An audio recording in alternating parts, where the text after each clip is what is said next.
दिवसापूर्वी पेपरामध्ये बातम्या लागल्या होत्या की साहेबांना बोलवा. काही पेपरामध्ये बातम्या लागल्या होत्या, त्यांचा मी खुलासा करतो की जनरल बोर्डमध्ये रत्नावहिनींनी आरोग्याचा प्रश्न किंवा कचऱ्याचा प्रश्न उपस्थित केला. त्या ठिकाणी राष्ट्रवादीचे गटनेते उभे राहून बोलायला लागले. त्यावेळेस वहिनींनी असं सांगितलं होतं की साहेबांना बोलू द्या, तू बोलू नको, साहेब मी साहेबांना प्रश्न विचारलाय, साहेबांना बोलू द्या.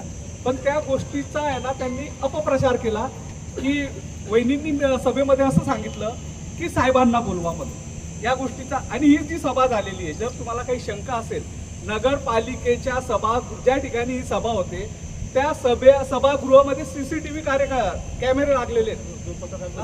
त्या ठिकाणी आपले 2 पत्रकार होते, राजू भाऊ पण होते आणि मला वाटतं इंगळे सर पण होते, चेतन इंगळे सर होते. तुम्ही यांना विचारू शकता, साहेबांना बोलवा असं वहिनी अशा बोलल्या होत्या की तू बोलू नको, साहेबांना बोलू दे. तर त्या ज्या बातम्या लागल्या होत्या त्याचा एक प्रकारे रत्ना वहिनीच्या वतीने मी या ठिकाणी खुलासा करतोय. असं वहिनी नाही बोलल्या की साहेबांना बोलवा म्हणून, कारण शिवसाहेब त्या ठिकाणी बसलेले होते. साहेबांना बोलू द्या, तू बोलू नको. आता दुसरी गोष्ट, अजून एक प्रश्न त्यांनी हे केलेला आहे की आम्ही जे कामं करतोय त्या विकास कामांच्या मुळे यांच्या पोटामध्ये दुखायला लागलेलं आहे. 4 जनरल बोर्ड झालेले आहेत साहेब. 4 जनरल बोर्ड मध्ये कमीत कमी यांनी 400 ते 500 रस्त्यांचे कामं घेतलेले आहेत. जनरल बोर्ड आहे ना, इतके मोठे राहायचे सुरुवातीचे.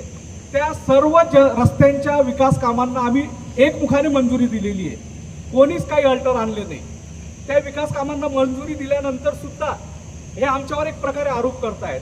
दुसरा प्रश्न राहिला पहिल्या जनरल बोर्डला. आता अजय भैयांनी सांगितलं की साहेबांनी तळोदा शहराच्या लोकांच्या पाण्याची ताण भागवण्यासाठी 11 बोरवेल दिलेल्या होत्या.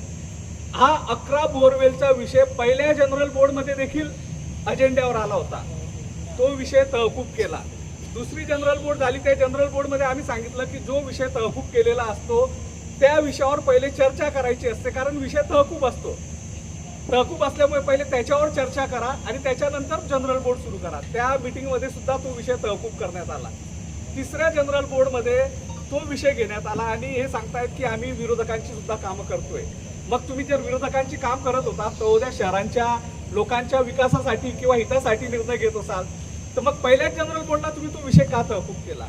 त्याच्यानंतर अजून एक दुसरा सांगतो की नगरपालिकेचा जो अजेंडा आहे तो अजेंडा बनवण्याचा सर्वस्वी अधिकार हे नगराध्यक्ष महोदयांना असतो. नगराध्यक्ष कोणते विषय घ्यावे किंवा कोणते विषय घेऊ नये हे ते ठरवत असतात.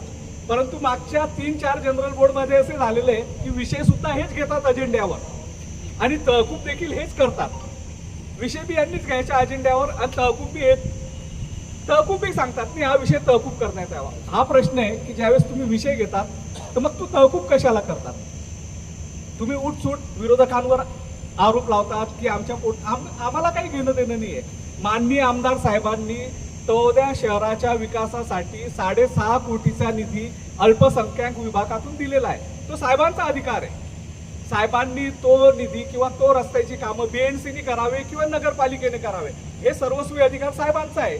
साहेबांनी तो जो निधी BNCला वर्ग केला आहे आणि या ठिकाणी बसलेल्या सर्व व्यक्ती सांगाल की नगरपालिकेच्या क्वालिटीपेक्षा BNCच्या रस्त्यांची क्वालिटी चांगली असते.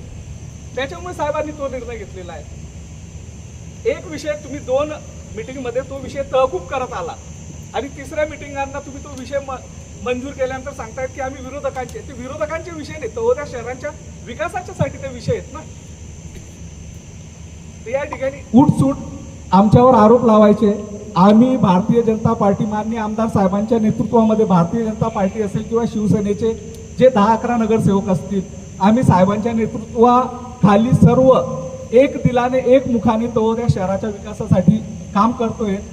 साहेबांचा आमच्यावर सर्व दोघा पक्षांच्या नगरसेवकांवर वरद असतंय.